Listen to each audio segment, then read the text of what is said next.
Hi my beautiful people, how are you doing today? Welcome back to our YouTube channel. We are back again with another interesting episode of Minas de Passion.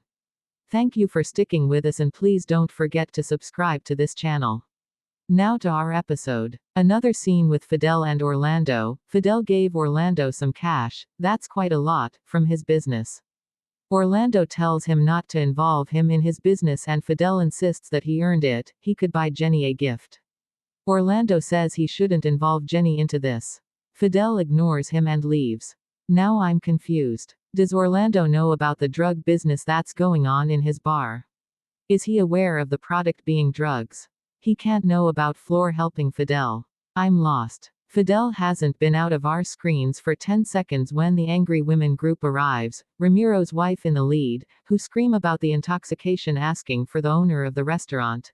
They say they'll go to the authorities and Orlando says there's no reason to, he'll take them. Gail and Mario watch their movie and the kids ask them when they'll get married. They say it's too early. Gail adds that it costs a lot and Mario says that you have to find the right guy. Gail decides to go to the bathroom when things get too romantic. Cayetana is happy she got her nails done. Joaquina, on the other hand, is not. She asks her why she took Mario's clothes. Cayetana made some stupid excuse about having to wash them the first time, which she repeats now. Joaquina lets her know she doesn't buy this stuff and warns her to be careful not to get fired by Roberta. Sarah is able to convince the reporters that everything is under control and somehow she manages calm everyone down and dismiss the reporters. Tigre calls Gail and informs him of the intoxication. He goes to leave when he bumps into Cayetana. She completely ignores Joaquina's warning and comes on to Gail, asking him which one of the two, she or Mario, is a better kisser and does her presentation.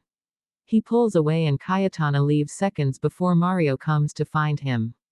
Gail tells her about the intoxication and leaves. Roberta is praying with some women for the miners.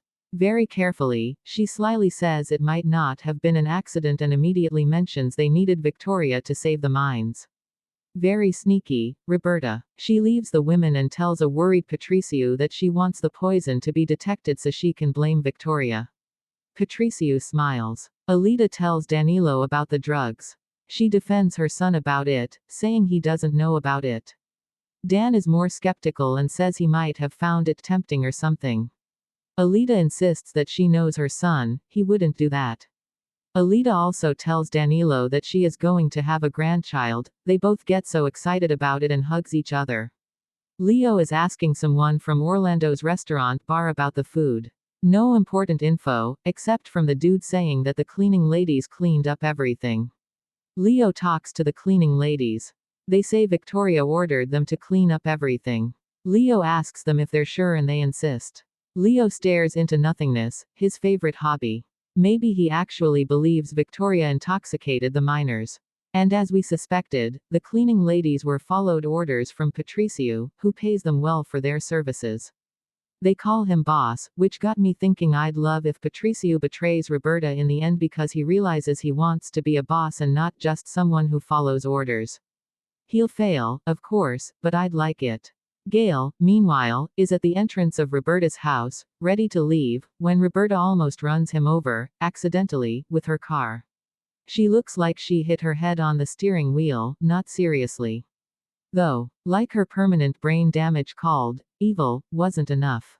Anyway, for some reason she sees Gail as the dead Mao, gets out of the car and starts touching his face saying, "You're alive."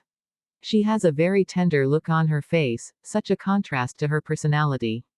I was almost creeped out by the sudden change. Gail looks a bit creeped out too and he honestly doesn't know what to do. As suddenly as she saw him as Mauricio, she starts seeing who is really is, Gail, and freaks out. She asks him why was he touching her, to which he makes a great point. Patrona, you were the one who was touching me. She apparently thinks this is unimportant because she doesn't comment further. Gail finds this a good time to tell her he wants them to talk. Roberta spots Mauricio's shirt and starts screaming like a madwoman about her son's clothes being worn by dirty miners. She freaks out so bad that she pulls the shirt off Gail. He's left shirtless and shocked as she screams at him to leave, the shirt still in her hands. Poor Gail leaves and Roberta is left touching the shirt. Zyra speaks to one of the nurses who happens to know her to allow them see the minors, and she agrees to assist, but only Tiger will be around inside, and so Zyra leaves to go home. That's all for today's episode. See you on our next episode.